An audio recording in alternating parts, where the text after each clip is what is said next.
એક કહેવત છે કે જે વ્યક્તિ રોજ એક સફરજન ખાય તે ક્યારેય વૈદ્યની ત્યાં ન જાય. આ એકદમ સાચી કહેવત છે. જો રોજ એક સફરજનનું સેવન કરવામાં આવે તો તમારા શરીરમાં એવા અદ્ભુત ફાયદાઓ થશે. તેમાંનો પહેલો ફાયદો છે કે તમારી રોગ પ્રતિકારક શક્તિમાં વધારો થાય છે અને તે વ્યક્તિના શરીરમાં ક્યારેય કોઈ પણ પ્રકારના રોગો છે, બીમારી છે, તે પ્રવેશ નથી કરી શકતા. બીજો ફાયદો છે તમારા દાંત છે તે હંમેશા ક્લીન રહે છે. દાંતમાં રહેલા બેક્ટેરિયા, સડો અથવા તો કોઈ પણ પ્રકારનું ઇન્ફેક્શન છે તેને જડ મૂળમાંથી બહાર કાઢે છે. ત્રીજો ફાયદો છે ખરાબ કોલેસ્ટ્રોલ તમારા શરીરમાં જમા થઈ ગયું છે તેને બહાર કાઢે છે. ચોથો ફાયદો છે કેન્સરને ધીમે ધીમે જડ મૂળમાંથી નાબૂદ કરે છે.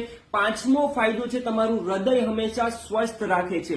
છઠ્ઠો ફાયદો છે લીવરમાં રહેલા જે ટોક્સિન છે, વધારાના બેક્ટેરિયા છે તેને ખેંચીને બહાર કાઢે છે. અને સાતમો ફાયદો છે કે જે લોકોને ભૂખ ન લાગવાની સમસ્યા છે તેને જડ મૂળમાંથી ખતમ